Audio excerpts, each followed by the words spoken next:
Everyone. So this is what a solid looks like. It's a well-ordered arrangement of either atoms or molecules. You can see that they're in nice, neat columns and rows.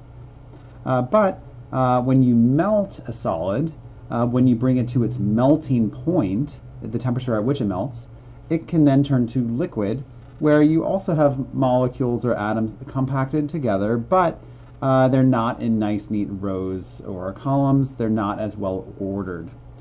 But then if you bring that liquid to the boiling point where it can boil, or even if it can just evaporate slowly from the surface of the liquid, then it'll be vaporizing, turning into gas. And then the particles will all be far apart, not really interacting with each other, and probably moving pretty darn fast compared to what they were before. Different molecules have different melting and boiling points depending upon the amount of attraction between them. So, like methane, for example, natural gas, it has a pretty low molar mass and it's nonpolar, so it doesn't have very strong attractions. Its melting point is negative 182 degrees Celsius, way colder than Antarctica. And then its boiling point is negative 161 degrees Celsius. Uh, if the temperature is below the melting point, then it's going to be a solid if you're at standard pressure. And if it's between the melting point and boiling point, it's going to be a liquid. And if it's above the boiling point, then it's going to be a gas.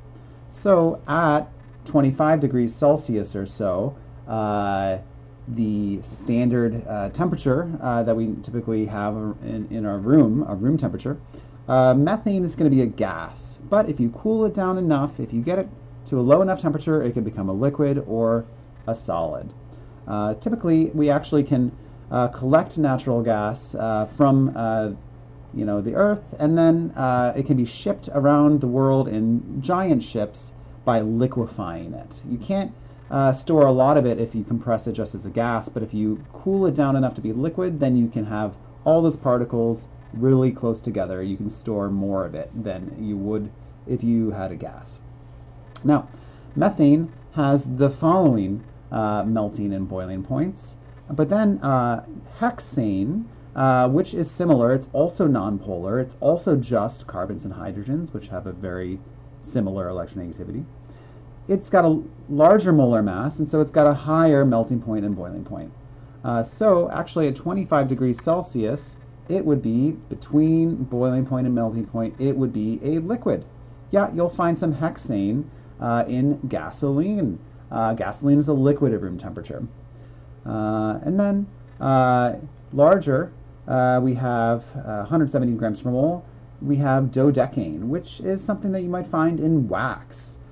So it's got an even higher melting point and boiling point than hexane or methane. So at 25 degrees Celsius, well, actually, that is a liquid as well. But if you get to like C40, H82, etc., then you start dealing with solids at room temperature. We can kind of see a trend here. As we have this increasing mass, we're going to have increasing dispersion forces. We'll have increasing melting point and boiling point. As the attraction between particles increases, you'll need a higher temperature to separate them and turn them into liquid, and an even higher temperature to separate them completely and turn them into a gas. As you increase attraction between particles, you increase melting point and boiling point. That's a key point right there. Taking a look at water, that has a really low molar mass, only 18 grams per mole. Pretty similar to methane, 16 grams per mole. But methane, its melting point is negative 182 degrees Celsius, but water, its melting point is 0 degrees Celsius. Much, much higher. Water has a much stronger attraction between its particles than methane does because it's polar, it's got dipole-dipole forces, and it has hydrogen bonding.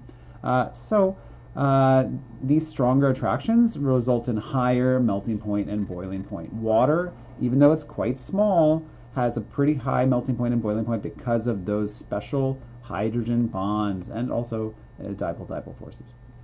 So water will melt at 0 degrees Celsius. So below 0 degrees Celsius, it will be solid, like snow or ice. So you'll find that outside in the Northeast right now, actually. But at room temperature, like 25 degrees Celsius, it's a liquid. But if you put it on the stove and add some heat, eventually the temperature will increase until it's 100 degrees Celsius, and then as you continue to add heat, it will start vaporizing, boiling, until it's gaseous. Thanks for watching.